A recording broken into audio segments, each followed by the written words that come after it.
In the last video, we saw how by entering a function, the spreadsheet automatically calculates the sum of all of these numbers. Now, I did it on the Mac, and I want to go over and do the exact same thing on iCloud and then on iOS. So I'm going to grab this formula, I'm going to delete the whole thing so that it's empty, and I'm going to enter the values on iCloud. So I'm going to switch over to my PC and open up the spreadsheet that we're working on. You're going to see that on iCloud, it behaves very similar to the Mac, but not exactly. One of the things that you're going to notice is that we don't have a function pop-up menu in the toolbar at the very top. So the way we can enter a function is by the similar way that I was doing it on the last time on the video, which is by starting with an equal sign to enter a formula. And as soon as you put in the equal sign, you notice that the inspector turns into the function browser.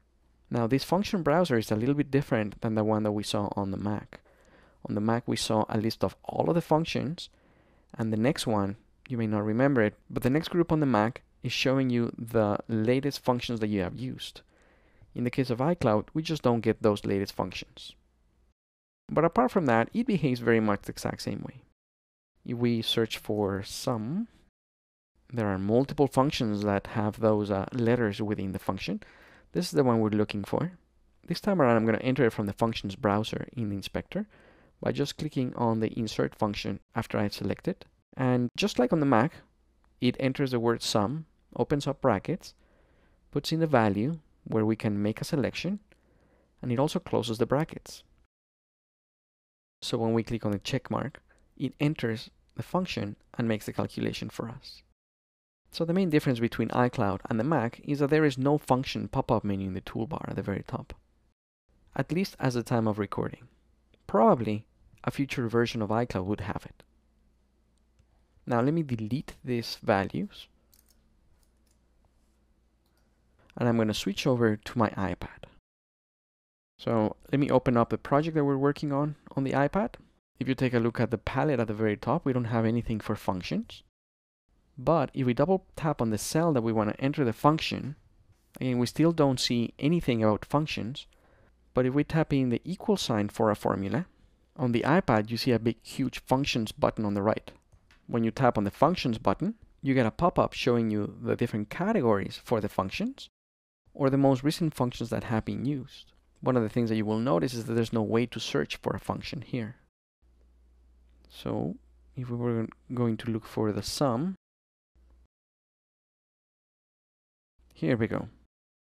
You will notice that you don't get a description of the function right away. You actually have to tap the little info button or the little I button to get a description of the function. So finding a function and finding how to use a function, it's a little bit more complex on iOS just because of course, the limited area. So let me tap on the sum, and just by tapping on it, it will add it to the formula bar. And now we can go and make a range between, this is going to be a little bit tougher here, between D2 and D5. Okay, that looks about right. So you can see the formula, which is equal, and then the word sum, opening brackets, then the range D2 to D5, and then closing brackets. So I'm going to tap the green check mark. The function is entered, and then the calculation is performed. Now on the iPhone, it's a very similar thing. It's just that we even have less space available. So let me delete these values here and switch over to the iPhone. Open up the project. It just updated. And just like I did on the iPad, I'm going to double tap on the cell. It goes into editing mode. Now we don't see anything about functions here because this is expecting that we enter just a number. So I'm going to tap the equal sign to enter a formula. And we don't see a big huge button that reads function, but at the very bottom we see an FX function, which actually stands for function. So tapping on that will give us a very similar inspector to what we saw on the iPad. It just takes over the whole screen. The sum is definitely one of the recent ones, or one of the definitely most used ones. So it does show up on the recent, but if we go under categories, we get the same long list of different categories, and then the same sort of list of all of the different functions organized by categories. And just as we saw on the iPad, we don't get to see a description right off the bat, so we have to sort of find the function as we think what it is. And if you want to really make sure, you tap on the I button to get the information about that specific function. So let me tap on the sum to add it in. And then drag. This time around, I'm going to drag from the bottom up. D2 to D5. And again, it's a little bit more challenging just because of the small real estate. So that looks about right. I'm going to get the sum between D2 to D5. And I am going to accept that change.